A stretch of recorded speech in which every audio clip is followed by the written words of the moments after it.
irratti godhamaa jiruuf gama saniin immoo maaltu jira sarbamni mirga namaa fi dhiiboo hagammatti dhiibban naannoo Tigraay keessatti gudeeddiin dubartoota irra jiru gahaa jiru maal fakkaata waan jedhu xumuraarratti dubbachuudhaan goolamna jalqabuudhaaf gayaa waliigala majlisa Itoophiyaadhaatti bana akkuma yaadatamu taa'amee jira yaa'iin kunis immoo doorsisaa fi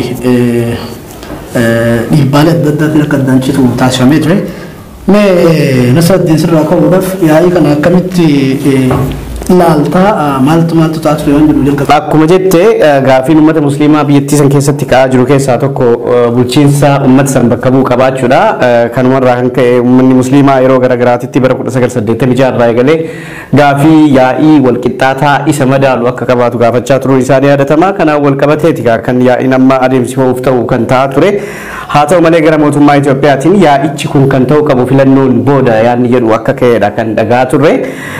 Kun immoo uummata musliimaatii fi hooggantoota yaa'ichaa biratti fudhatama hin arganne mootummaan rakkoo achi keessa jiru akka waan rakkoo hawaasa uummata musliimaa gidduutti uumame tokkotti godhee kan dhiyeessaa turedha. Haa ta'u malee hirmaattonni yaa'ichaatii fi namoonni dhimma saniif kaleenya qaban akka ibsaa turanitti mootummaan akka barame jechuun bara 1996 1992 achiin boodas 2007 2002 baroota hedduun darban kana keessatti mootummaan sababa garaagaraatiin akka yaa'ichi sadarkaa uummata musliimaa Itoophiyaa san bakka bu'uun hin dhaabbanne fedhii waan qabuuf keessattuu qaama bulchiinsa nageenyaatiin akka dhaabsisaa turedha. Bifuma saniin filannoon amma adeemsifamaa tures deemu yaa'iin amma taa'amaa tureefis akka mootummaan keessa galee yaa'ichiin adeemsifamne godhaa kan ture ta'uudhaati kan kaafamaa ture. Walga'ichi kan adeemsifamuuf ture hoteela Ililliititti. Hoteelli Ililliis eeyyama magaalaa bulchiinsa magaalaa Finfinnee irraa itti kennameen sanirra dhaabbateedha kan yaa'icha keessummeessuuf ture. Haa ta'u malee yeroo yaa'ichaaf deeman keessummoonni akka hoteelichi isaan keessummeessuudhaaf rakkatu. Sababnis poolisiin magaalaa Finfinneetii fi dhimmi nageenya biyyattii akkasumas ministeerri nageenya biyyattii wanti kun adeemsifamuu akka hin dandeenye fi filannoon booda haa adeemsifamu yaada jedhu irrattidha kan waldhabbiin ka'e.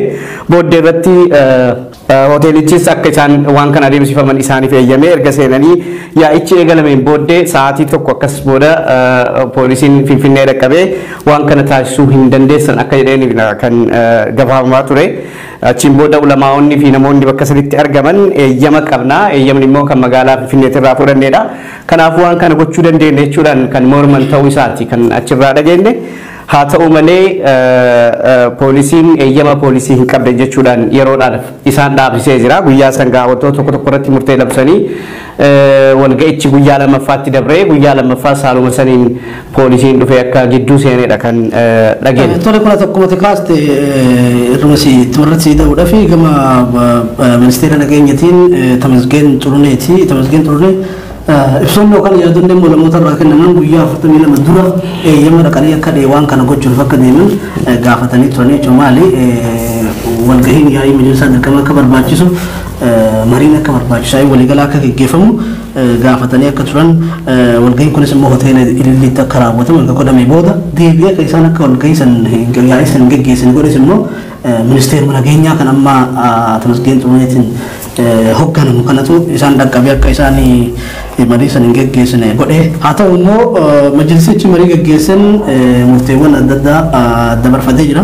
Wanni kun bara durirraa bara wayyaanee keessa kaasuu hin dandeenya. Koreensa galfilamee majlisa Itoophiyaa keessatti gaafilee musliimoota deebisuudhaaf akkuma jennu mootummaan harka keessa galfachuu akka hin qabnee fi sekularizimii jennu san keessa qabnee fi uummata bakka bu'uudhaan gaafilee baroota dheeraadhaaf gama muslimaatiin ka'aa ture saniif deebii kennuudhaaf majlisni barbaachisaa akka ta'e amanameeti.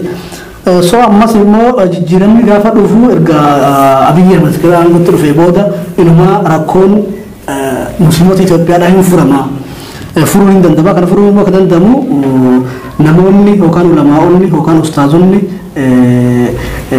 gaggeessitoota ta'uudhaan dhugaadhaan sagalee majlisa kanaatiin filatamanii uummata tajaajiluu danda'u yaadni jiru kennamee ture. Garuu ammas deemee barri akkuma bara wayyaanee sanii rakkoon amantii musliimaa keessatti yookaan hordoftoota musliimaa keessatti mul'ataa jirtu fi gaaffiin ka'aa jiran ammas majlisni dhaabbate sun bakka lamatti ol qoodee tokko gurra mootummaa ta'uudhaan mootummaadhaaf basaasuudhaan yookaan uummataaf tajaajila gahaa kennuu dhabu komatamaa jira.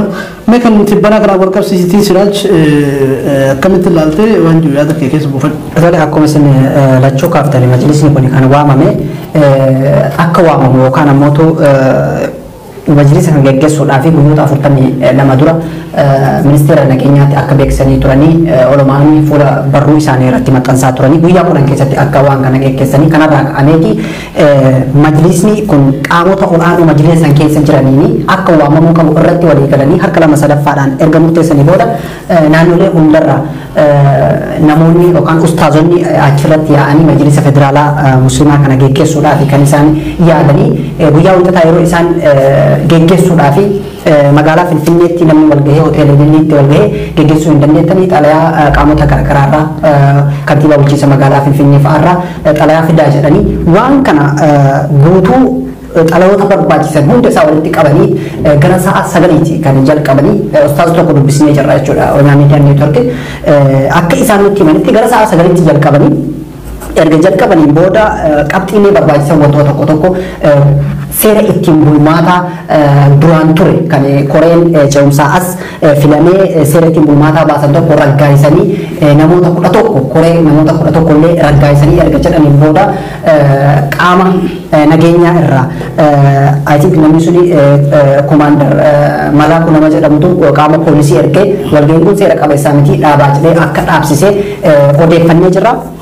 Kun maal sitti argisiisa biyya san keessatti rakkoon muslimni yookaan mootummaan siyaasa isaa tarkaanfachiisuuf qofa ummata burjaajessu muslimallee ta'ee namoota biroollee burjaajessu amma kana keessa kan mul'atu seera Itoophiyaa keessatti Nasruddin gargaaruu hin danda'a asirratti bal'inaan sekulaarizimii jira separation of state and religion waan jedhu jira keeyyata tokko akka asirratti waan tumame jira mootummaan dhimma amantii keessa seenu amantiin mootummaa keessa seenanii garuu karaa seera qabeessaanii amantii isaanii geggeeffachuu ni danda'ama garuu kun osoo kanaan jiru mootummaan Itoophiyaa sirnoota darbanillee keessaayyuu sirna wayyaanee keessatti darraa guddatu uummata kanarra gahaa ture akkati kaastee gaafii uummata muslimaa deebisuudhaaf koreen filamanii mootummaa federaalaa mootummaa gaafataa turanii mootummaa namoota koreedhaan san qabee ustaaz Ahmad Jinjabal fa'aa fudhachuu ni danda'ama ustaaz Yaasin Nuur fa'aa fudhachuu ni danda'ama Abubakar fa'aa fudhachuu ni danda'ama namoonni kun mana hidhaatti darramaa turanii uummanni muslimaas ta'e uummanni Oromoo kan siyaasa yookaan immoo rakkoon siyaasaa biyyattii san keessatti haafuuramu jedhee gaafii gaafataa ture namoota kanaafis sagalee ta'aa turanii kan ammaa mana hidhaatti argamu Hamza Boranaa fudhachuun ni danda'ama adda durummaadhaan raadiyoo daandii haqaa irratti namoota kanaaf sagalee ta'uudhaan lallabaa ture haqni uummata muslimaa tokkummaan uummata muslimaa haa kabajamu jedhee nama lallabaa ture. Erga jijjiiramni kun dhufee booda ammoo wanti sun ni furama jedhamee haala bareedaa ta'een marii waggoota lamaan darban gaggeeffamaa ture. Deebi'ee ammas erga jijjiiramni riifoormii biyyattii san keessa dhufe karaa irraa maqee qaamota muraasan tarkaanfachuu eegalee rakkoon ammallee deebi'ee rakkoon dur ture sun majlisa keessatti ka'e jechuudha. Kanaan wal qabateeti ammallee rakkuma dur jiru santu majlisa keessatti waddi dhiibbaan garaagaraa fakkeenyaaf akka odeeffannetti qaamota majlisa kanatti hirmaachuudhaaf dhaqan irraa akka odeeffannetti fakkeenyaaf majlisa jiru san keessa koreen achi keessa jiranii nama tokko qofatu waan inni jedhe murtaa'a. Koreen saglan yookaan koreedhaan jiranii wanti isaan murteessan yoo jiraate nama hafe saniin kufaa. Sababa kanarraa kan ka'e rakkoon guddaan achi keessa ture sun akka furamuudhaaf walgahiin kun waamame yaada jedhudha kan isaan nuu kennan jechuudha. Kanaan wal qabatee mootummaan jidduu seenuudhaan dhiibbaa akka irratti taasisaa jiru kan ibsan. Tole Siraajatu kuma kaaste irra si deebuudhaaf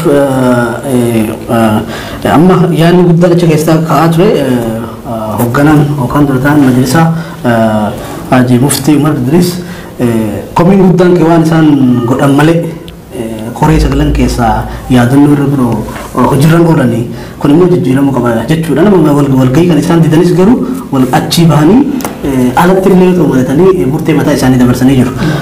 Murtee dabarfames tokko galmeen majlisa walta'iinsa fi tokkummaa ulamoota raggaasifamee jira. Sammalee immoo barreessanis kan duraan irraa kabratti jijjiiramee jira. Duraan Qaasim Taajuddin ture amma immoo gara Haaji Nuuraddiinitti jijjiiranii jiru jechuudha.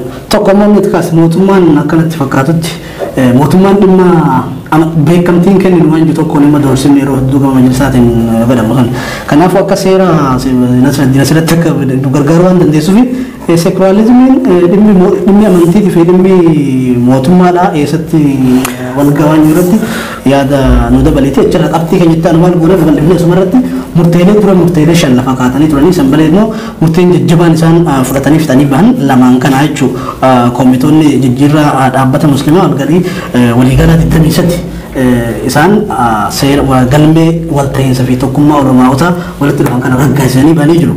Mee asirratti ati dhimma rileeshinii mootummaa fi amantii gidduu jiru mootummaan hagam takka interfii godha amantii keessatti waan jiru irratti tokko yaada. Okay. Egaati qabxii maatii nagaafatte irraa hin ka'a mootummaan keessattuu mootummaan ammayyaa mootummaan amma akka sirna dimokiraasii hordofu tokko pirinsipiliiwwan yookaan immoo bu'uura heera isaa keessatti fudhatu keessaa inni tokko seekularizimii yookaan immoo mootummaa amantiirraa bilisa ta'e yoo jennu maaliin ibsama fakkeenyaaf heera Itoophiyaa keessatti tokkoffaa amantiin mootummaadha jedhamu hin jiru jechuudha mootummaan amantii hin qabaatu. Kana dura maaltu ture mootummoota tokko tokko keessatti ammas biyyoota tokko tokko keessatti teokiraatizimii yookaan immoo sirna itti amantiin mootummaa jirutu jira. Yoo sirni amantii mootummaa jiraate seerichi heerichi biyya sanii amantiirraa kan maddu ta'a wantoonni murteeffamanis amantii kan bu'uura godhatan ta'a jechuudha. Kanaafuu yoo biyyi tokko seekulaariidha jennu mootummaan sun amantii hin qabaatu loogii malee amantii hunda kan tajaajilu ta'a. Seera aadeeffama hojimaanni biyya san keessatti ta'u kan amantii tokko bu'uura godhate osoo hin ta'in kan hawaasa waliigalaa bu'uura godhate ta'uu danda'u qabaadha. Inni lammaffaan mootummaan amantii gidduu galee murteewwan bu'uura amantichaa jeeqan keessatti galuu hin qabudha. Mootummaan akka mootummaatti maal qaba? Dirqama qaba. Dirqamni inni qabu akka amantii tokko amantii kan kee tokko ati hordofuun mirga dhala namaati. Mirga dhala namaa immoo kan hojiirra kaa'u yookaan immoo raawwachiisuu keessatti qaamni dirqama qabu mootummaadha. Mootummaan dirqama akkamii qaba? Dirqama bifa lama qaba. Vertical obligation and horizontal obligation jedhamudha. Inni horizontal obligation jennuuni namoonni biroo akka amantii kan kee keessa seenanii ati amantii kan kee hordofuu keessatti akka hojiirra hin oolchine qaamonni si dhorkan yookaan immoo wantoonni si dhorkan yoo ta'e yoo jiraate wantoota san sirraa ittisuu danda'udha. Positive interference godha jechuudha. Positive obligation qaba. Vertically haa ta'u qaamni yookaan immoo horizontally rakkoo qaamni namni rakkoo sirratti uumuu haa jiraatu qaamota san sirraa ittisuudhaan akka ati bilisaan amantii kan kee hordofuu dandeessu taasisuun dirqama mootummaati. Inni lammaffaa negative obligation qaba. Ofii isaati vertically dhufee si keessa galuu hin qabudha. Si keessa galee amantii keessan akka ati hojiirra hin oolfanne godhuu hin qabudha. Negative obligation qaba yookaan immoo restrain godhuu qaba. Sirraa of ittisuu qaba. Kana bu'uura godhannee yoo gara dhimma amma musliimotaatti dhufnu maali? Tokkoffaa mootummaan Itoophiyaa akka dirqamaatitti dirqamni inni qabu maal ture akka uummanni musliimaa akka hawaasa biyya sanii keessatti akka ilma namaa tokkotti akka uummata musliima Itoophiyaa tokkotti mirgi isaa kabajamee fi biyya san keessatti amantii isaa nagaan gaggeessuu danda'u akka hawaasaatti mirga gurmaa'uu isaa qabaatee gurmaa'uu danda'u gargaarudha. Kanaan wal qabatee uummanni musliimaa Itoophiyaa keessatti gaafii yeroo dheeraa qabaachuun isaa kan beekamudha. Akkuma reefu kakaasuuf yaallee baroota dheeraadhaaf even yaa'iin kuni kan seeraan dhaabbateen turre associationidha yookaan immoo akka yaa'ii namoonni dhufanii walitti dhaabbatan wayiiti malee kan boca seeraa qabaatee paarlamaadhaan raggaasifamee dhaabbateen turre dhaabbanni sun. Innis qabsoo dheeraan boodatti kan dhiyeenya kana paarlamaadhaan mirkanaa'e san bu'uura godhatee egaa namni seerri qofti ga'aas hin taasisu. Dhaabbanni tokko dhaabbatu seerri mataan isaa bahuun ga'aas hin taasisu. Operationally yoo hojiitti galtee bifa saniin namoota ajandaa fi ilaalcha san bakka bu'aniin bakka buufattee yoo hin hojjenne waan hojiirra ooluu hin dandeenye fi uummanni tokkoffaa seeraan akka dhaabbatu akka yaa'iin sun seeraan dhaabbatu gaafii qaba ture suni qabsoo dheeraan booddeetti deebii argatee fi amma maal gochuu barbaadanii hooggansa seera saniin immoo uummata san fayyadu bakka buufatu barbaada. Mootummaan kana gargaaruu qaba ture eegumsa laachuu fi qaba ture akka jarri kana godhuu danda'an dandeessisuu qaba ture. Dhimmi kun garuu maal tahee mootummaan Itoophiyaa seenaa biyyattii san keessatti akka nuti hundi beeknutti baroota dheeraadhaaf gaafiin kun yeroo ka'u filannoon booda waan jedhamu jira. Yeroo hunda bara 2013 2007 2002 1997 2002 yeroo hunda mootummaan filannoon booda waan kana taasiftanii gaafii jedhu deebii jedhuun yookaan immoo teeknikoota biraa fayyadamuun fakkeenyaaf bara 2007tti yeroo namoonni amantii gaafii amantii musliimaa kana qabatanii hooggansarra turan hidhaman sanitti dura isaan hidhuudhaan dhimmicha goolabuu barbaade mootummaanii uummanni jabaate waan sanirraa gara duubaa deemuu dinnaan immoo maal godhe namoonni kun hin gadhiifaman jedhee uummata gaafirraa gara duubaa deebise. Kanaafuu teeknikoota gara garaa fayyadamuudhaan keessattuu immoo dhimmi nageenya Itoophiyaa insaan jechuudha bifa addaatiin dhimma musliimaa kanarratti hojjetuudhaan akka hawaasni kun gurmaa'ee dhaabbii fi dhaabbata hin qabaanne godhuudhaan kan himatamaa jirudha haala amma jiru kana keessatti. Kanaafuu kun bu'uura heeraatiin mirga uummata musliimaa biyya san keessa jiru waliin haala waliigala tasgabbii biyya san keessatti fiduu wajjin kan wal qabatee ka'udha. Isa jijjiirama jennee kaafneef immoo normaalii qaamuma kufiinsa jijjiiramaatii ta'e jechuudha.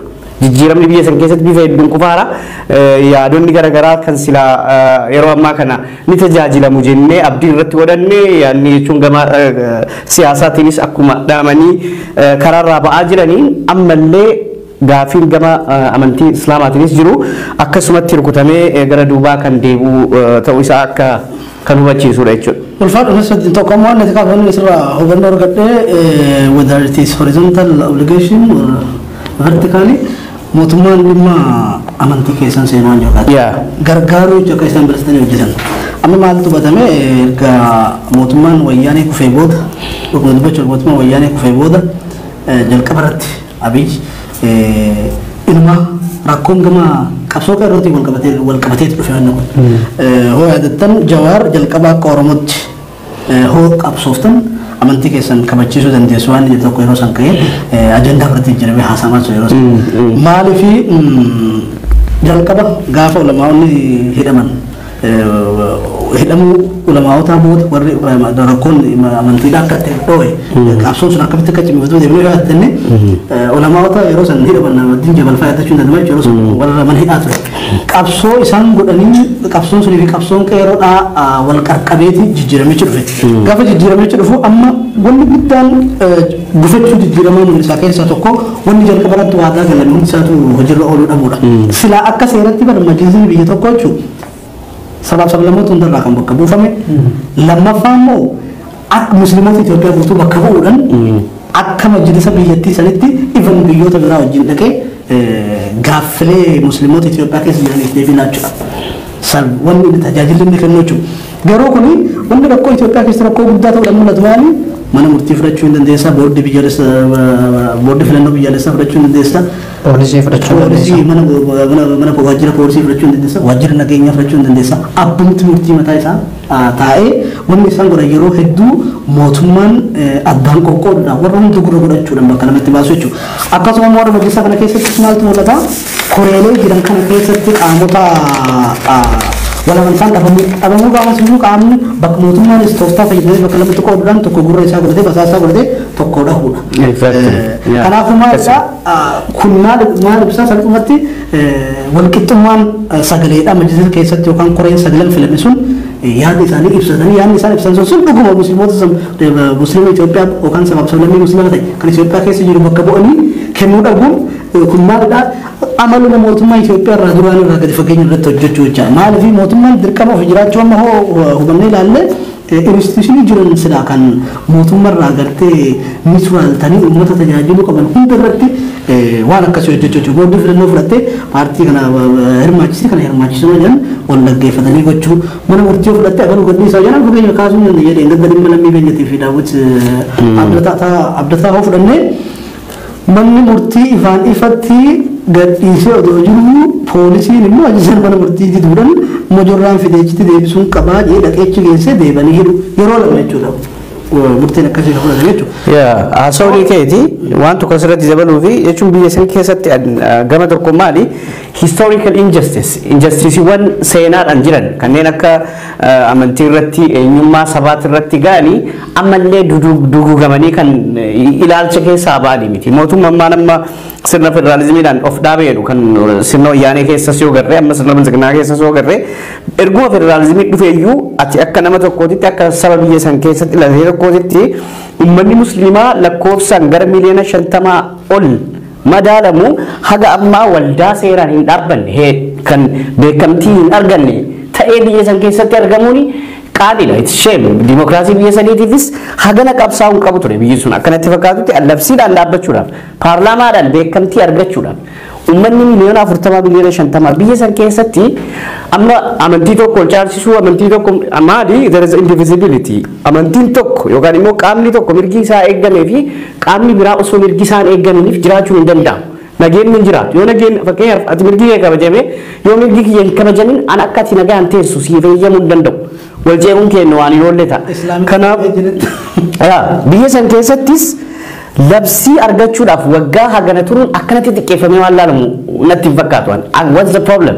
Zamana impeerota keessatti zamana Minilik yookaan immoo zamana Haile Sillaasee keessa sirni ture sirna biraati. Sirna heeraan tumameen turre sirna amantiin itti biyya san keessatti seeraati.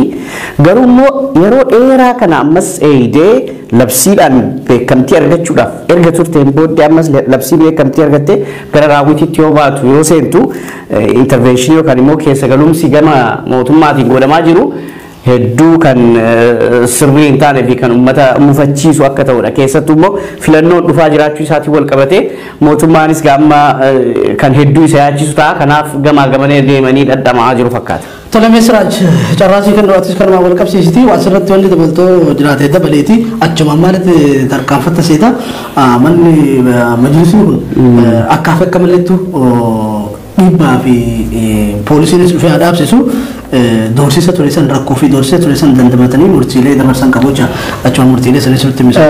Ila amma Nasruddin waan tokko kaasee ture mootummaa Itoophiyaa keessatti walqixxummaan amantii akka hin jirre lafa kaa'ee ture.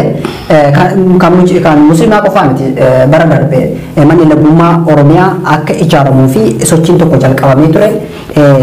Wanti suni akka uummanni Oromoo akka Oromootti akka saba Oromootti amantii isaa afaan isaatiin akka geggeeffatuu fi mana lammummaa Oromiyaa ijaarra jedhanii keessa bala Mokkonnan fa'aa sochii tokko geggeessaa turanii sochii sanii dhiibbaan bal'aan taasifamaa ture kallattii garaagaraa irraa warri amantaa san hordofanii keessaayyuu amantaan Ortodoksii Itoophiyaa hundeeffamuu qabu. Naannoo Oromiyaatti wanti akkasii hundeeffamuu qabu. Afaan Oromootiin lallabamuu hin qabu. Afaan Oromoo mana kiristaanaa kana keessee hin qabu jedhanii duulli bal'aan geggeeffamaa ture. Waan sana immoo mootummaan akka harka keessaa qabu kallattii garaagaraatiin kaa'amee dubbataa ture. Kanarraan wanti mul'atu xiinxaltoonni siyaasaa yeroo waan waa'ee amantii kana gaafa xiinxallanii mootummaan siyaasa isaa karaa siyaasa isaa qofa uummata irratti ittiin fee ittiin tarkaanfachiisu qofaan akka inni deemaa ture irra deebi'anii dubbataa turani. Ammas wanti taa'amaa jiru sanumaa jechuudha. Mootummaan kun kallattii garaagaraatiin akka isin kaastanii kallattii garaagaraatiin danqama keessa jira, muddama guddaa keessa jira,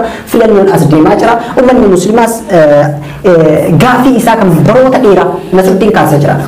Bara 1986 jalqabeeti gaafiin kun kan ka'e achirraa kaasee uummanni musliimaa gaafiin isaa akka deebi'uudhaaf qabsoo taasisaa ture gaafii gaafataa ture san gara raawwitii jiruudhaaf kan yeroo ammaa kan walgahii kan adeemsifachuuf qophaa'e. Kanaan wal qabatee mootummaan akka wanti kun hin geggeeffamne karaa humna tikaatiin fi karaa waajjira basaasaa biyyattiitiin waan kana akka inni ugguramu taasisee jira. Ta'us garuu ustaazonni wal gahan kuni keessaayyuu hoteela Giyoon fuulduratti kafteeraa fuulduratti akkanatti karra ta'aniiti wanni san murteeffatanii deemanii akka namoota irraa dubbifnu ustaazota dubbifne irraa akka hubannetti murteeffamee jira. Murteessine kan ammoo bifa seera ta'een sagalee caalmaadhaan murteeffannee addaan kaane. Ammas ustaazonni godinoota naannolee Itoophiyaa hundarraa dhufanii hanga ammaa dhimma kana galmaan gahuudhaaf finfinnee jiranii hanga ammaa deemne garuu ammootu murtee irra genne jira. Murteen kun ammoo bifa seera ta'een irra genne kan tokkummaa hawaasa musliimaa hin tuqne kan heera mootummaa hin cabsine kan nageenya biyyattii mirkaneessuu danda'u irratti walii gallee jirra. Kana ammootu kan mootummaan keessa seenee kan ugguru yoo taate adeemsa seeraatiin itti deemne jedhanii murteeffatanii jechuudha. Tole Siraaj yaada bal'aa kaastee tokko immoo asirratti wanni nuti irra darbuu hin qabne mootummaan filannoo dura mariin kun akka hin taane maaliif barbaade yookaan yaa'iin kun filannoo booda akka ta'uu fi maaliif barbaade gaafa jennu hiikoo siyaasaa adda addaa qabaachuu danda'a waan kaasuu fi innis mootummaan tarii ajandaa siyaasa mataa isaatti itti fayyadamuudhaaf maajoritiin amma filannoo dura uummanni yaa'ii kana deeggaru bal'aa dhiibbaan irratti qabaata jedhee baay'atu. Tokko immoo durumarraa hoo kaafne galle dhimma amantii musliimaa kanaan wal qabsee mootummaan Itoophiyaadhaa daldala siyaasa mataa isaa qaba baay'ee. Akkamitti CIA Amerikaa wajjin hunda ta'e biyyoota westanii kan hunda wajjin ta'e dippiloomaasii isaa diriirfachuudhaaf hookaa ajandaan mormii uummata irraa gaafa isa mudatu yeroo hunda waan san gara amantii musliimatti daayivarti godhanii yookaan gara hordoftoota amantii musliimatti daayivarti gochuu barbaadu. Ammas mootummaan kunis wamma kaleessa mootummoonni darban san fidaa jira jechuudha. Amma gaafa uummanni walqixxummaan hin jiru dimokiraasiin akka biyya keessa hin jiru mootummaan kun mootummaa abbaa irree yookaan oofee odoo amma ajandaa kanaaf wal qabsiisee kaleessa hiriirri baame. Odoo biyya nagada hiriirri baame dhimma kanaaf wal qabsiisee biyya keessatti mormiin dhufee maal jedhanii hookaa akka atuu kaasta. Ajandaa dhimma Oromootiin wal qabatu hunda Oromoon warri hooggantoota Oromootis ta'e Oromoon dhimma amantiitti wal qabsiisanii dippiloomaasii Oromoodhaa yookaan hojii guddaa Oromoo gammachuuf hojjetaa ture qabsoo Oromoodhaa maqaa xureessuuf qabsoo Oromoo maqaa balleessuudhaaf tooftaan inni amantii beeknu tokkotti. Si gargaaruuf asirratti yeroo Itoophiyaa keessatti gareen Habash jedhamu galee gaafiin uummata musliimaa kun sadarkaa biraatti deebisan maaltu ta'e xiinxalli garaagaraa asirratti kennamaa ture dhimma san irratti Itoophiyaa keessatti akka namoonni sababa amantiidhaan shororkeessummaa gaafuma abiyyi gaafuma keenyaa dhaqee Alshabaabii fi Abaa'oo ni balleessanii. Maal jechuun beektaa? Tokkoffaadha achi keessatti ergaa inni mootummoota addunyaatti dabarsuu deemu maal beektaa? Walqixxummaa amantii wal bira dabarsuu wal caalchisuu kan ta'e rakkoo walqixxummaa amantiitu biyyattii keessa jira gaafa jedhamu akkuma sirnoonni dabran kaleessa Itoophiyaa Kiristiyaan Daseet jedhan sana mootummaan dhufaa biraa waan keessaa qabu natti fakkaata. Akkamitti hoo jenne abiyya magaaf sanachi dhaqee Alshabaabii fi Abaa'oo hin balleessanii jechuun maali? Inuma gaafa Afrikaa keessatti Itoophiyaan biyyoota addunyaa irratti itti beekamtee argachuudhaaf wanni isiin fayyadamtu propagandaan kijiba isaan umrii guutuutti naannoo irraan turan hedduun maali? Uuman jirre kana uumanii laatan qaama karaa haqaatii qabsaa'u tokko warroota akka Alshabaabii fi waan adda addaa warra maqaa musliimaa moggaafatan kanatti maxxansanii laatan dhahuudha jechaadha. So mootummaan ammas akkanatti fakkaatutti hiikoo siyaasaa cimaa qabanneen jeef majlisa ofiisaatii abiyyi gaafa duraa koree sagal yaamee dhaabe warra hojjete keessa tokko tokkoon kadhataa ture warra isaa bitaman akka dhagayaa turetti tuccitiiwwan baa turetti ustaazota ulamaawota tokko tokko dhufee kadhataa didan warri didan immoo tokko tokko namoonni gaafii gaafataa jira. Ustaaz abaluu maaliif dhabame maaliif hin dubbanne waan kana abaluu maaliif akkana hin jenne shee abaluu maaliif akkana hin jenne jedhamuuf doorsisni mootummaan Itoophiyaan ittiin beekamu warra dhahuu barbaachisa yeroo hedduu gama dhiinsaatiin itti fayyadamee doorsisa adda addaa irratti gaggeessaa jiru. Kunis hubannoo keessa galfamuudhaan garuu majlisni kun ciminni isaa namoonni irratti mul'ate ta'is ta'uu baatee haa ta'u haa badu ejjennoo qabatanii deemanii gaafachuu fi uummanni immoo amma jedhanii xumuranii nuti hoo filan wanni murteen amma majlisni fudhate kun hojiirra oolle majlisni fudhate kun hojiirra oolle fudhachuudhaan deemu jechuun uummanni isaa wajjin akka dhaabatan gochuun isaanii cimina ustaazotaa agarsiisaa jechuudha. Kana keessatti immoo deebanii dhaabbatanii ulaaluu warri qaban warroonni basaasa mootummaa ta'anii achi keessatti majlisa keessatti dhaabbatanii gurra mootummaa qofa ta'uu fi ajandaa siyaasa mootummaa qaruudhaa dhaabbatan kun dhaabbatanii ulaaluu akka qaban tu dubbatamaa jechuudha. Tajaajiltoota fi daawwattoota Oromiyaa miidiyaa niitoork gaammarii keenya akkuma tifeetti jira. Qabxii tokkoffaa keenya kanumaan goolamnaa gara qabxii keenya lammaffaatti tarkaanfannaa qabxii keenya lammaffaanis gamaaggamni yuunivarsiitiilee Itoophiyaatti gaggeeffame kanas kan gaggeesse mootummaa federaalaa fi ministeera barnootarraa namoonni yookaan bakka bu'uudhaan marii gaggeessanii yeroo kanatti maalidhaa fi kan yuunivarsiitiiwwan Itoophiyaa keessatti gamaaggamni akkasii gaggeessuun maaliif barbaachisan jirutti mari'annaa yuunivarsiitiiwwan kanas Amboo Dabra Birhaan, Dabra Maarqos yuunivarsiitii hedduu keessatti gamaaggamni kun gaggeeffame. Kunis wanni guddaan filannoo dura tarii mootummaan barattoota yuunivarsiitiidhaa waan sodaatuuf yeroo hedduu istuudent muuvimentiin beekamaa waan ta'eef tarii hoggorri cimaan gara barattootatiin yookaan gara yuunivarsiitii nutti banamuu mana kana tasgabbeessuudhaaf yookaan kana kontirool gochuudhaaf jalqaba gara yuunivarsiitiiwwanitti imalanii daataa fudhatanii xumurarratti faayindingii isaati kan isaan mootummaadhaa dhiyeessaa jiran jechuudha. Kun hiikoo siyaasaa maalii qaba yookaan qabsoo barattootaa dhimma deebisuudhaaf mootummaan kun immoo shakkiin uummata irraa qabu maali gara fuulduratti barattoonni mormii cimaa aanurratti gaggeessuu danda'u jedhanii sodaa cimaa qabaniif gara yuunivarsiitiitti deemanii gamaaggamii gochaa turanii gamaaggamii kana soo akkamitti laata jalqaba asirraan kaa gamaaggammiin kun yuunivarsiitiitti akkamitti gaggeeffamaa ture fakkeenya yookaan egzaampilii kaasuun dandeenya Ambootti akkamitti yookaan Dabra Birhaanitti maaltu ture waan jiru duddubanni bal'inaan immoo nasab jirti. Gamaagamni yuunivarsiitii Itoophiyaa kun kan geggeeffame akka odeeffannoo tokko tokko bahaa jirutti mootummaan filannoo as deemaa jiru kana wajjin yuunivarsiitota irraa shakkii guddaa qaba. Rakkoo nageenyaas gama yuunivarsiitii kanarraa nama mudachuu mala. Mormiin guddaan gama yuunivarsiitii kanarraa nama mudachuu mala. Yaada jedhurraa kan ka'e gamaagama kana sadarkaa inni itti geggeessaa jirutu jira. Keessaayyuu ammoo yuunivarsiitota geggeeffaman keessaa gara yuunivarsiitii 16 kan dhiyaatu gamaagamni kun irratti taasifamee jira. Kan ta'an immoo koree federaalaa filamee fi ministeera barnootaatiin akka ta'edha odeeffannoon arganne kan mul'isu. Yuunivarsiitii Amboo fa'aa kan akka malee maqaa gurraachessanii gamaagama kanarratti kan maqaa gurraachessanii tibba darbe yeroo eebbaas mormiin tokko tokko achitti dhageessifamaa ture. Haaluma ji'oota 8 darban kana keessa yuunivarsiitiin Amboo qabsoo Oromoo keessatti waan jajjaba babbareeda dalagee ture. Tokko kaampaasii Hacaaluu kaampaasii Awwaaroo maqaa artistaa Hacaaluu Hundeessaatiin moggaase kan biraa ammoo siidaa fuulduree seensa balbala isaa irratti siidaa artistaa Hacaaluu Hundeessaa dhaabee kanaan sirna yaadannoo guyyaa 80ffaa isaa godhee yeroo eebbaattis barattoonni sagalee isaanii dhageessifataa turan kallattii garaagaraatiin qabsoo irratti hirmaataa ture. Keessaayyuu ciminni pirezidaantii yuunivarsiitii Amboo Dooktor Taaddasee Kennee gahee ol'aanaa taphate achirratti duulli qindaa'aan irratti banamee ture. Sochima inni achi keessatti taasisaa turee fi murtee inni achitti murteesse manaajimentii isaa wajjin ta'uun murteessee kaampaasii Awwaaroo sani maqaa artistaa Hacaaluu Hundeessaatiin moggaasee fi sababa inni balbala san duratti siidaa artistaa Hacaaluu Hundeessaa dhabeef duulli bal'aan gama miidiyaalee mootummaatii fi miidiyaalee warra kaabaa kanan duulli bal'aan irratti taasifamaa ture. Kanaan wal qabateeti fakkaata yuunivarsiitiin Amboo kan maqaan gurraachi kennamee fi odeeffannoo kana bal'inaan Nasruddin nuu kennuu danda'a. Wanti agartee yuunivarsiitiin kun rakkoo nageenyaa hamatu isa keessa jira. Jedhaniit maqaa gurraachessanii jiran akka malee dhahanii jiran kaayyoon dhahiinsa isaa ammootu akka jedhaa jiranitti waan yuunivarsiitiin kun kanaan dura dalagame bakka osoo galateeffatamuu qabu maqaan gurraachi kennamee fi ammallee manaajimentiin isaa wal dubbisee socho'aa hin jiru jedhanii maqaa garaagaraa itti maxxansanii kennaafii jiranii jechuudha gama taasifame keessa. Telesiraach akkuma kaaste fakkeenyaaf Dooktor Taaddasee Kennee kan kaasee jiru. Maali walumaa galatti bulchiinsa yuunivarsiitiilee adda jiran keessatti Oromoon yookaan namni quuqama sabboonummaa Oromoodhaa qabu akka hin jiraanne dhabamsiisudha kaayyoon gamaaggamii kana. Keessu kijibaaf kan warra naannoo Amaaraattis maalitti dabalamame kaayyoon mootummaa guddaan nama Oromummaan itti dhagahamtu nama quuqama Oromummaa qabu dhabamsiisudha. Kan ammoo Amboo kana fudhachuu hin dandeenye. Yeroo gurgurtii wal qabsiisee Amboo mormii cimaa gaggeessaa ture.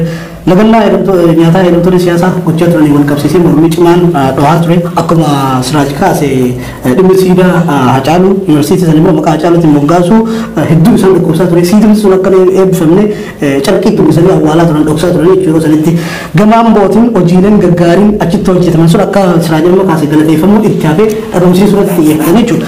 Kun maal ibsaa achuma keessatti ammas yaadni nama faayindiingiin warri gamaaggamii kana nama torba uumee kan torba warri deebiin godhan kun faayindiingiin isaan kennan keessaa tokko Ambootti kaampaasichi miseensota warra bultuminaadha.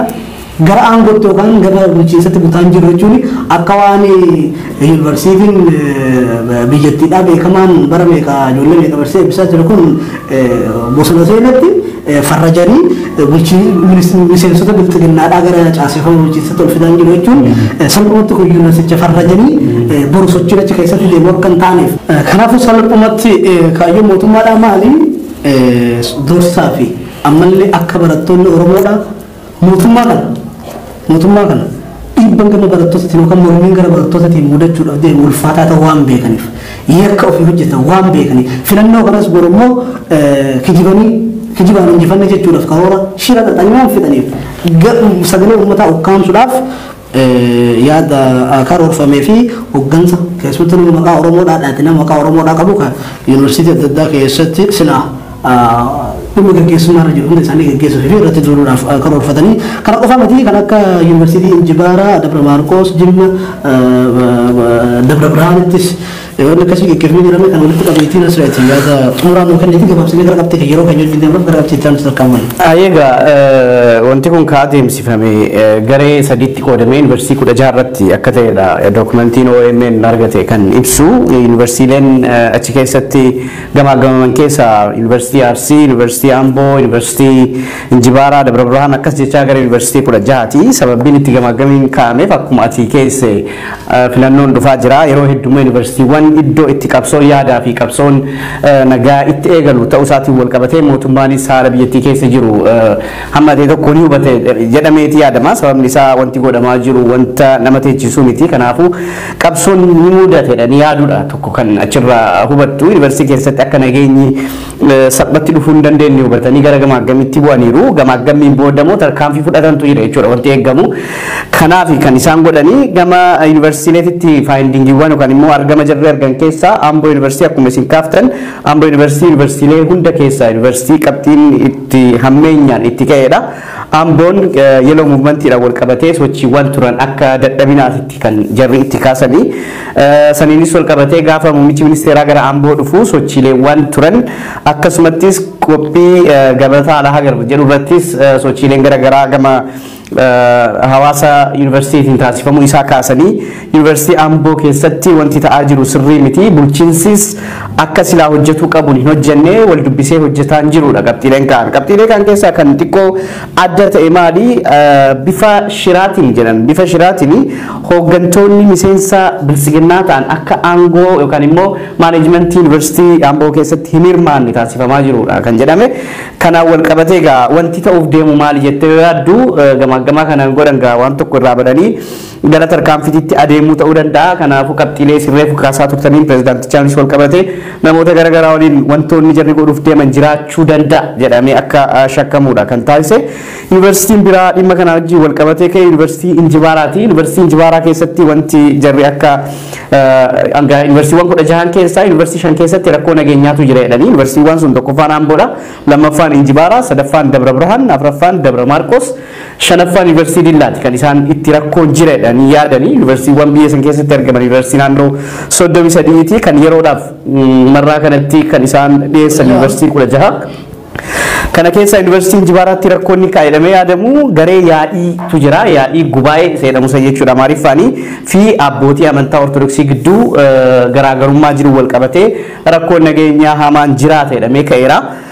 Dabra Birhaan keessatti gaafii daangaa naannoo Amaaraatiin wal qabatee jiru. Naannoon Amaaraa gaafii daangaa uummata Tigraay irratti naannoo garaagaraati irratti qabu waliin wal qabatee Beenishaangulis kan qabu wal qabatee rakkoon ka'uu danda'a jedhameedha kan yaadamu. Dabra Maarqos yuunivarsiitii Dabra Maarqos irratti amantii kiristaanaa fi kiristaana ortodoksii fi amantii pirootestaantii gidduu hordoftoota amantii lamaan gidduu rakkoon uumama jedhaniiti kan isaan gamaagamanii ka'anii.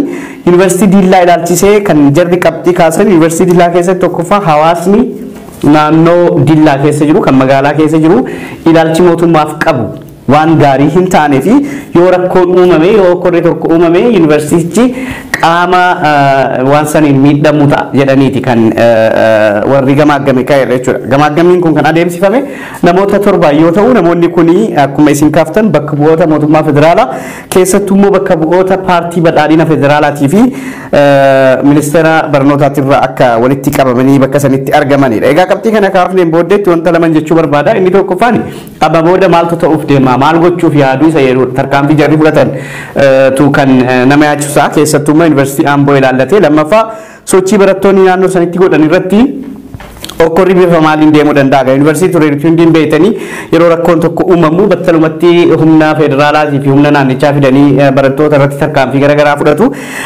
Gamaagamiin kun ammumarraa fudhatame taanaan haalli nageenya yuunivarsiitii sanii akkamitti deemuu danda'a keessattuu gaafiin barattoota irraa ka'uu danda'u bifa kamiin ka'uu danda'a inni jedhu yaachisaa ta'a. Inni lammaffaan yuunivarsiitii kanatti professionalizimiin bilisummaan akka dhaabbata barnootaa tokkotti jiraatu bifa kamiin ilaalamaadha. Amma maal jedhan naannoo yuunivarsiitii Ambootitti bulchiinsi miseensa kennate keessa bulchiinsi yuunivarsiitichaa akka miseensi kenna bulchiinsa ta'u hin barbaadu dhiibamaa jiru ishee irratti hojjetamaa jiru. Kanaafuu yaadichi maal yuunivarsiitii biraati irratti baa implication yuunivarsiitii biraati irratti namoonni hooggansarra jiran namoota miseensa bilisiginnaa akka ta'an hubatta tokkoffaa.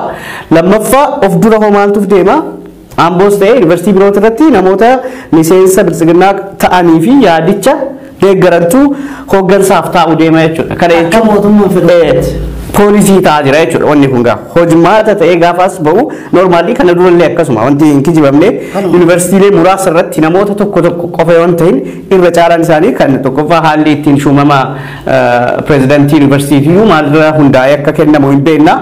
Lammaffaa achiin booddees hojimaata yuunivarsiitii keessatti ture mataa kooti yuunivarsiitii keessan ture namoonni hooggana eenyuufaa akka turan hin beekna namoonni hooggansa irratti miseensa qofa ta'uu osoo hin ta'in amanamummaa hunda laallameeti kan namni bulchiinsaaf kaa'amu bara 1999 irraa akka lakkoofsa Itoophiyaatti keessattuu namoonni yuunivarsiitii keessatti qindeessaa jedhamanii ramadamantu jira. Namoonni qindeessaa jedhamanii ramadaman kun maal godhu barattoota yuunivarsiitii san keessatti argaman dhaabaan qindeessaa turan. Addawaawii keessatti kan OPDO qindeessu ture, kan uummata kibbaa qindeessu ture, kan immoo naannoo Amaaraa qindeessu ture, kan Tigraay kan qindeessu ture, TPLF jechuudha.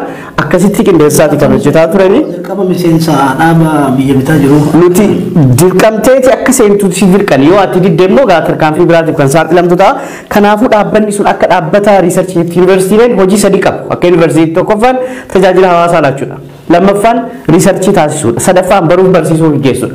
Hojii kanaan alatti jarri qaban hin jiran. Miseensa paartii walitti qabdee yuunivarsiitii keessatti hojii hojjechiiftuuf hin jiraatu. Haa ta'u malee amma haalli deemamaa jiru yuunivarsiitiilee gara mooraa siyaasaatii fi agarsiisa bilisiginnaatitti jiruudhaaf kan deemamaa jiru ta'uu isaati. Qorannoon kun odoo kan sirriitti qulqullina barnoota irratti ta'ee suni. Poolisiin barnoota yeroo hedduu Itoophiyaatti kaarikulamii barnoota Itoophiyaa irratti hagam akka gabbu'aa ta'e maaltu rakkoo ta'e yeroo hunda dhiibbaan hagam barumsatti deemu mootummaan isaa xiyyeeffannoon dhimma daldala siyaasa mataa isaaniitti oolfachuu inni jennuu fi sila mootummaan har'a ministeera barnoota irraa yookaan aangawoota paartii badhaadhinaattis bilisiginnaattis haa ta'ani. Odoo dhimmichi yookaan riisarchiin gaggeeffamu kun warri deemanii waan kana investigeet godhan qulqullina barnootaatiif kaarikulamii barnoota Itoophiyaa fooyyessuudhaaf istiraatiijii addaatiin sampiliin barattoota irraa fudhamee yuunivarsiitii kanatti barattoonni qabxii akkamii fidanii kun immoo akkamitti fooyyatanii hojjetan sana guddina biyyaatti hojjetaa jiru. Salphatti mootummaan hanga filannoo dhufaa jiru sodarraa ka'uudhaan meetuu qabxii dalmata kaasta keessa yuunivarsiitiiwwan 5 Amboo, Injibaara, Maarqos, Tooraan, Diillaa keessatti balaa nageenyatu jira jechuun salphatti maal akka maal mootummaan dhimma kwaalitii barnoota biyyattiitiif akka yaaddoomaa hin qabne mootummaan dhiitee wanni inni yaadu gama yuunivarsiitiinis ta'e gama hawaasatiin protestii akkamtu yookaan mormii akkamtu namoota ta'e akka inni dhiphataa jiruu fi ammas immoo warra sila haqa gaafatan barattoota warra baratanii argan kana ukkaamsuu fi sagalee uummataa ukkaamsuuf akka inni irratti qabsoo laalla. As keessatti waan tokko soon kaasiin dabruun barbaadu qabxiima tokko yuunivarsiitii Amboo laallatee maaltu jedhame hawaasni yuunivarsiitii Ambootii fi hawaasni magaalaa Amboo ilaalchi mootummaadhaaf qabanii mootummaa gadi buusanii ilaalaa jiru. Kanaafuu kunis akka dhimma nageenyaatitti kan ilaalame ilaalchi jarri hawaasni Ambootii fi yuunivarsiitiin Amboo qabu. Qabxiin biraa kan wajjin wal qabatee ka'e maali? Paartiin Izeemaa kan naannoo hunda keessatti sochii gaarii godhaa jira, sochii uummatatti gabbu'ee uummatatti haasawaa jira. Kunis hordoffii gaariin waan irratti adeemsifamaa hin jirree fi akka rakkoo nageenyaatitti kan qorannoon jarri taasisan kun agarsiise. Kanaafuu wanti argitu maali gaa paartiileen mootummaadhaaf hedduu hiriyyummaa qaban dhalummaa qaban kunis gaa uummatatti gabbu'anii hojjechuun isaaniitis akka rakkoo nageenyaatitti kan ka'e ta'uu isaati. Ture daawwattoota keenya gabariin keenya akkatti fufetti jira dheeratus gara xumuraatti qabxii keenya xumuraa gahee jira qabxiin keenya xumuraa ta'es dhimma waraanni Eertiraa fi keessumattuu humnoonni addaa naannoo Amaaraa naannoo Tigraay gadhiisanii akka qaban irratti dhiibban kallattii garaagaraatiin godhamaa ture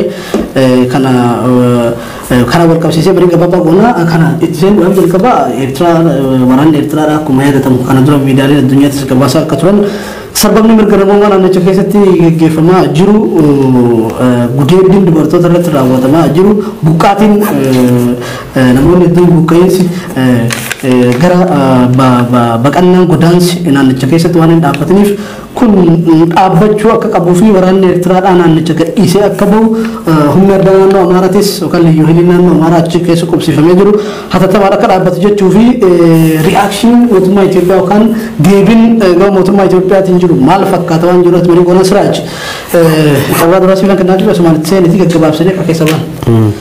Akkuma ati kaasuu yaalte waraanni Eertiraa Tigraay keessaa akka bahu biyyoonni addunyaa hedduun irra deddeebi'anii gaafataa turanii Ameerikaa, Gamtaa Awurooppaa, UK dhaabbata mootummoota gamtoomanii dabalatee yeroo gabaabaa keessatti waraanni Eertiraa kan Tigraay keessatti cinaa mootummaa federaalaa Itoophiyaa godhuudhaan uummata yookaan immoo bilisa baasaa uummata Tigraay waraanaa ture. Atattamaan Tigraay keessaa akka bahu yaamicha taasisaa turanii kanumaan wal qabate yeroo jalqabaate muummichi ministeera Itoophiyaa yaa'ii 11ffaa mana marii bakka bu'oota uummataa kan bitootessa 23 bara 2021 gaggeeffame irratti humni yookaan immoo humni waraana Eertiraa Itoophiyaa keessa seenuu isaa kan amane kanaan wal qabatee naannoo duraan humni waraanaa Itoophiyaa ture san humni waraana Itoophiyaa waan gadhiisee gara giddu galeessa Tigraayitti dhufeef humni Eertiraa naannoo san akka to'ate kan inni kaase kanaan wal qabatee ammootu yakka inni raawwateef mootummaa Eertiraa wajjin mari'annee akka dhaabsisu ni goona ammatti kabira ammootu humni yookaan immoo mootummaan Eertiraa rakkoo nageenya biyyaalessaa waan qabuuf nuti ammoo mootummaan Itoophiyaa rakkoo nageenyaa san yookaan mootummaa wabii nageenyaa san mootummaa Eertiraatiif kennuu hin dandeenyu jedhee akka waraanni kun bakka san turu muummichi ministeera afaan isaatiin yaa'ii kanarratti dubbatee ture garuu ammoo guyyoota muraasa booda gara Eertiraa imaluudhaani ibsa achi baasee ture ibsi inni baases Eertiraan akka waraana isii Itoophiyaa keessaa baastu irratti walii gallee jirra kan jedhu wanni godhe kanaan wal qabatee biyyoonni addunyaa hedduun kan dura dhiibbaa irra taasisan UK Ameerikaa dabalatee gamtaa Awurooppaatii fi dhaabbanni mootummoota gamtoomanii Antooniyoo barreessaa dhaabbata mootummoota gamtoomanii Antooniyoo Gutaares dabalatee yaada sanii akka abalee deeggaraa turanii garuu ammootu saffisatti arguu qabna jedhanii garuu ammoo waan si ajaa'ibu waan isin ajaa'ibu ibsi gaba Eertiraatiin ba'e waan muummichi ministeera Itoophiyaa Abiy Ahmed baase kana waan deeggaruu miti even miidiyaaleen Eertiraa Press fa'a wanti jedhanii mootummaan Itoophiyaa nu waraanaa jira yaada dugdaan yookaan mootu kara duubaatiin nu waraanaa jira yaada jedhu dabarsanii kanaaf hanga ammaatti waraanni Eertiraa achi keessaa bahuu baatus yaadonni yookaan mootu akka achi keessaa bahuuf muummichi ministeera ibsa san baasee jira.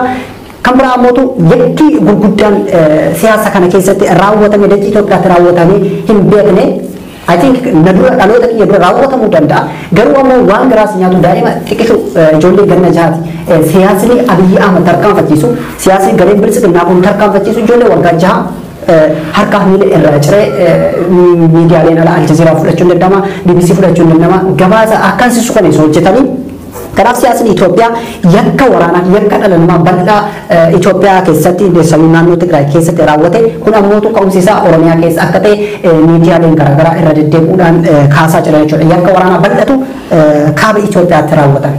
Tole kun kanarratti immoo ni dagatamuu hin qabne ammatti tokkuma kaaste dhaabbanni mootummoota gamtoomanii Ameerikaan UK biyyoonni alaa gama dippiloomaasiitiin keessumattuu hedduu dhimma Tigraay kanarratti miidiyaaleen addunyaa guutuun waan kana qabatanii turan.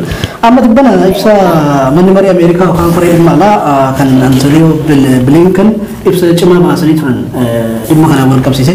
Maaliif waraanni Eertiraadha hubatanii keessa hubannoorraa keessa gabbanii waraana Eertiraa qofa osoo hin taane liyyuu hayiliin naannoo Amaaraa naannoo Tigraay keessa qubsiifamee jiru. Hatattamaan gadhiisuu akka qabu mootummaan Itoophiyaadha sarbama mirga namummaa naannichatti raawwatamaa jiru.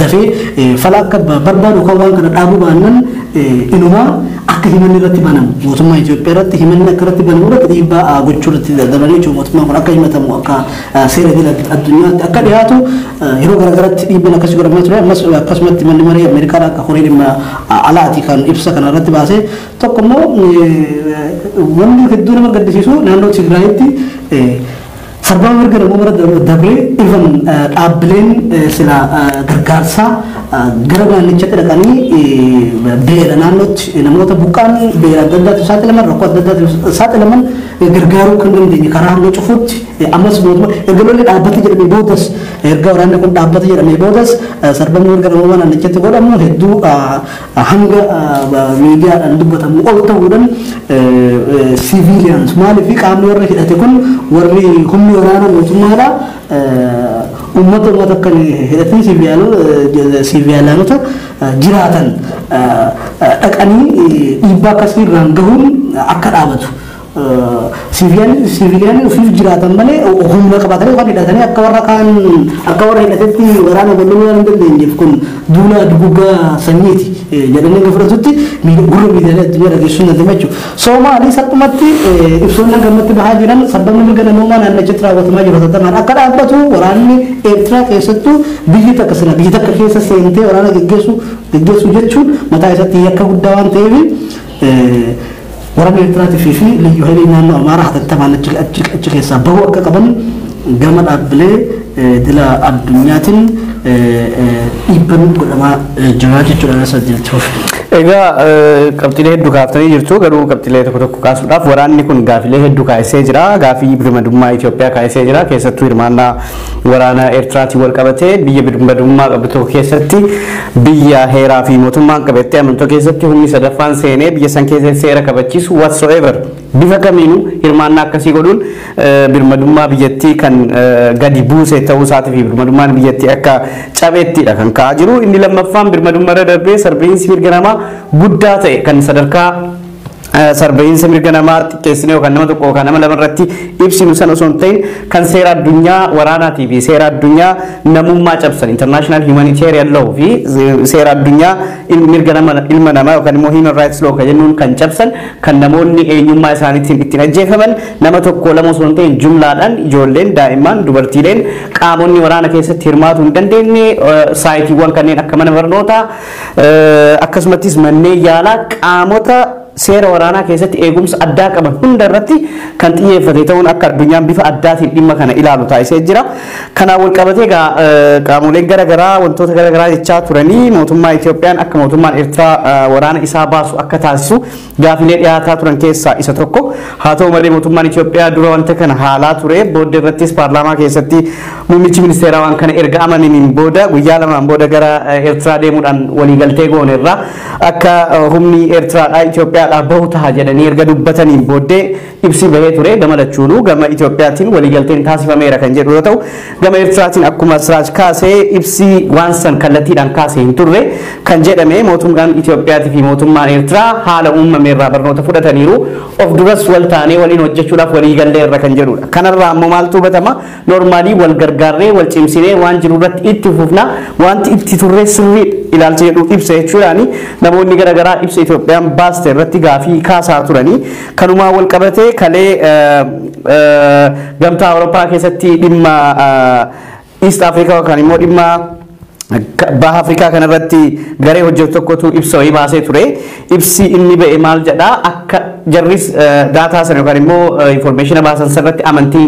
ni qabu madda amanamarraa arganneedhu garuu immoo hamma ta'e tokko gaafii irra kaayanii akka isaan jedhanitti waliigalteen taasifamee akka waraanni Itoophiyaa fi waraanni Eertiraa waliin walitti baqee hojjetu kan godhuudha malee akka waraanni Eertiraa Itoophiyaa keessaa ba'u kan godhu miti akka yuunifoormii jijjiiranii fi bulchiinsa Jeneraal Filiippoos jalatti akka Itoophiyaa keessatti hirmaannaa godhaa hanga gaappiin waraana Tigraay keessatti adeemsifamu waliin uumame cufamutti akka achi keessatti turan kan eeyyamudha kan jedhudha.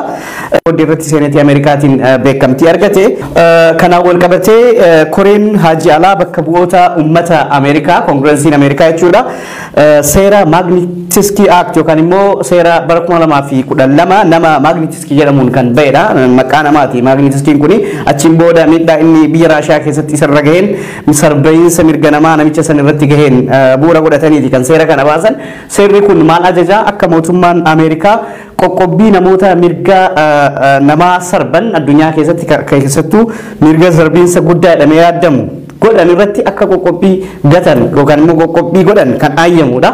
Kanaafuu bu'uura seera kanaatiin kanaan durallee gamtaan Awurooppaa is I mean dhaabbata basaasaa Eertiraa irratti fi namoota tokko tokko irratti qoqqobbii buusuu isaanii yaadanna. Bu'uuruma saniin akka mootummaan Ameerikaa qaamolee yakka naannoo Tigraay keessatti raawwatame irratti hirmaatan irratti akka qoqqobbii gatu kan gaafatan ta'uu isaati. Kanuma wal qabatee naannoo Tigraay keessatti qabxiin biraa ka'u kantiibaan magaalaa Maqalee aangoo gadhiisuu isaaniiti. Obbo Aklilu Atkilti Haile Sillaasee kan muummicha ministeeraati yookaan immoo mootummaa federaalaatiin bakka sanitti kaa'amanidha. Erga bulchiinsi magaalaa Maqaleetii fi bulchiinsi magaalaa waliigalatti Tigraay diigameen booddee namni kuni irra deddeebi'anii akka waraanni Eertiraa biyya san keessaa ba'u gaafachaa turuu isaaniitii fi akka bahus ummataaf kan jecha isaanii kennaa turan ta'us baatii afran almost baatii afur dura kan isaan qaamonni kun yookaan immoo waraanni Eertiraa Itoophiyaa keessaa ni ba'a jedhanii ummataaf jecha isaanii kennanii haga ammaa hin baane gadhiisuu isaanii kanaanis wal qabatee miidiyaaleen tokko tokko maybe dhugumattis waliigalteen mootummaa Itoophiyaa fi Eertiraa gidduu taasifame kan waraana san baasuu ta'uu dhabuusaa baruu waliin kan wal qabateedha jedhaniidha kan kaasaa jiranii. Qabxiin dhumaa asirratti kaasuu barbaadu maali dhimma waraanuma Eertiraa Tigraay waliin wal qabatee waraanni kun Siraajis kaasee ture extension war yookaan immoo waraanuma Oromiyaa keessa jirutu bifa addaatiin achi keessatti adeemsifamaa jira isa jedhudha. Waraanni kun waraana sabaa fi sablammoonni biyya san keessatti jiran ofiin of bulchuu dhimma isaanii irratti ofii isaaniitiin mirga murteessuu kan cabsee fi waraanuma qaama Oromiyaa keessatti adeemsifamutu achittis adeemsifamaa jira jedhutu ka'aa jira. Galatoon. Tole Siraaj wanni irra buustoo jira wanta irra buusuu yoo jiraate gama Eertiraatii fi gama Itoophiyaatiin clash wal godhaa beekta yeroo ammaa kana xiqqoo afaan keessa wal deebi'uu jiranii guyyaa kaleessa dubbii himaan ministeera dhimma alaa Itoophiyaa ambaasaddar Diinaa Muftii ibsa tokko ibsa baasan keessatti waa'ee Eertiraa waan tokko dubbatee ture. Wanti inni dubbate uummanni Eertiraa guyyaa Itoophiyaa fi Eertiraan addaan bahan osoo gaafatanii hin beekanii uummanni Itoophiyaa illee akkasuma yaada jedhu tokko baasanii jedhanii turanii yaadni isaan jedhan kun ammootu dhalattoota Eertiraa fi guutummaa uummata Eertiraa hubachiisee jira. Keessayyuu diyaaspoorota biyya alaa jiran even baasii Eertiraa kan Finfinnee jirullee hubachiisee akka ibsa walirratti baasan kennee jira. Sanirraa immoo guyyaa har'aa kana ambaasaddar Diinaa Muftii ani yaada sanii kan jedhee ifama gaafate anka jedhee saniif osoo hin taane nuti walitti hidhamiinsa keenyaaf jedhe malee ansaniif hin jennedhanii haalli ibsa ittiin baasa. Maalirraa yoo akka natti fakkaatutti jechuudha ifama gaafachuu isaarra miidiyaalee irratti akka Diinaa Muftii kun maal ibsaa biyyoota lamaan jidduu inni dhiiga gaafa lolli Eertiraatii fi Itoophiyaa gidduutti gaggeeffamaa ture namoota hedduudhaan kan hunda dagatanii shariikummaa Abiyyi fi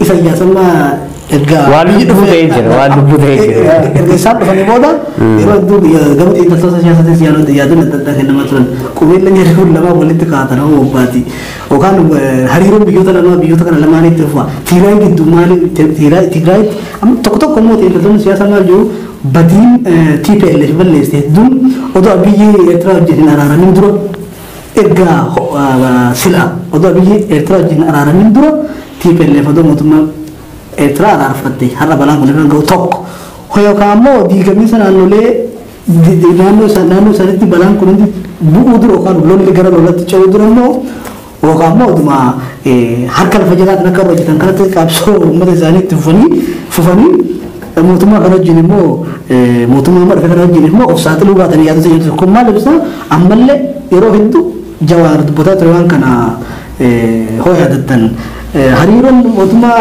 Itoophiyaa fi Eertiraadha hangana wal eeggatan jechuudha waan dubbii ambaasaddar amma Diinaa Muftiidha kana jechuun maali lammiileen Eertiraadha Itoophiyaa jiraatu hanga ammaa Eertiraa fi Itoophiyaan qaama tokko jechuu barbaada jedhee dhugaadha mee waan takka irratti tokko irratti siifin fixa Wahid itu dogoggorate. Abiyyi tokkoffaa akka Itoophiyaan siyaasa Itoophiyaattis ta'ee biyyattiin akka qilee kufaatii guddaa kana keessa galtu taasisuun isaa Eertiraa fi Itoophiyaa wal fakkeessa ilaaluun isaati. Itoophiyaan biyya maltiinaashinaal sablammoonni hedduun keessa jiraatan biyya riijinii biyyattiidha sirna federaalizimii ta'ee jechuudha. Isayyaas immoo mootummaa ammas aangoo nama tokko odoon kennin baqatee namni tokko qabeenya horatu keessatti Eertiraa keessatti gibirri addatti eeyyama barbaadu biyya ofiifuu mataa isiitiifuu haala akkasii keessa jirtu biyya ammas muuxannoo of guraa qabdu. Gurgura jala turte.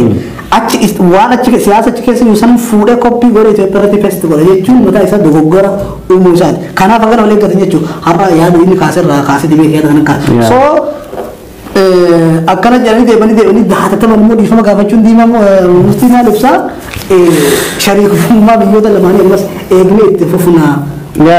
Wanti argitu baali tokkoffaa rifaatuun hammanatti dhufee namtichi gabbee waan kana irratti dhiifama gaafachuuni mootummaan Itoophiyaa hammam akka jaalawwan isaa dhabee jiru. Baay'ee poolisiin Itoophiyaa seenaa keessatti sadarkaa itti yaadamneen kufee jira, bu'uura dhabee jira, tarsiimoon isaa clear miti, qaamoleen mootummaan Itoophiyaa waliin hariiroo gaarii qabeetti adda baaftu hin beekamu, hedduu dadhabanii jiran. Kana dura Itoophiyaan hariiroowwan biyyoota tokko tokko wajjin hariiroo gaarii qabdi turte. Ameerikaa wajjin kaasuu dandeessa, biyyoota ollaa kanneen akka Keeniyaa fi Sudaan waliin jechuu dandeessa. Amma bu'uurri sun hundi caccabaa jira. Bakki ati reasonable taate siyaasa saayinsiitiin yookaan immoo even sababummaadhaan ibsitee mootummaan Itoophiyaa biyya kana waliin hariiroo soodii ta'e tokko qaba jettee ittiin ibsitu bifa hin jirreetu jira. Dhiyeenya kana dhimma Raashiyaa kaasaniiti. Raashiyaa waliin Raashiyaan nu yaadattee jirti keessattuu mormuu dhimma murtee teessuma United Nations Security Council yookaan immoo warra dhimma nageenya UN waliin wal qabatee gaafa san Raashiyaan mormuun isiin akka waan Raashiyaan Itoophiyaa wajjin hariiroo cimaa qabduu fi Itoophiyaa tiksii tokkotti ka'aa ture. Garuu Raashiyaan dhimma san kan mormiteef bu'uura poolisii yeroo dheeraa qabattee dhufte wajjin 1945 irraa eegaltee dhimma iddu galumsa biyyoota biraa keessatti godhamu irratti faallaa biyyoota kaabaa keessattuu biyyoota Ameerikaa fi Awurooppaa keessa jiran waliin dhaabachuun that's a policy of that country. Policy biyya saniiti. Policy Raashiyaati. Sababa mataa isaanii qabu, sababa dinagdee qabu, sababa siyaasaa qabu, sababa olaantummaa addunyaa kana keessatti qabaatan irratti shoora mataa isaanii qabu. Itoophiyaan garuu akka jaalummaa Itoophiyaatiif gootee ibsite tokkotti kan miidiyaaleen garaagaraa ibsaa jirani. Itoophiyaan bu'uurri poolisii isiin akka addunyaatti qabdu sadarkaa himamee hin dandeenye tokkoon gadi bu'uun isaa hedduu dhugaa namni hundi hubatu ta'ee jira yeroo ammaa kana. Televizyintoota fi daawwattoota Oromiyaa miidiyaa Neetwoork egaa marii keenya kanan gammatu daawwachaa turte ilaalchis qabxiilee jajjaboo kana ajandaalee torbanii jennee aannu kaafneeti maleessaa akka turre jalqabarratti yaa'ii waliigala majlisa Itoophiyaa fi waan ilillii hoteelitti ta'e keessumattuu gama ministeera nageenyatiin doorsisaaf yookaan walgahii isaanii addaan kutuu keessa gabbuunee mari'annee jirra. Itti aansuudhaanis immoo gamgammii yuunivarsiitiilee Itoophiyaadha mootummaan federaalaa fi ministeeronni barnootaa dhaquu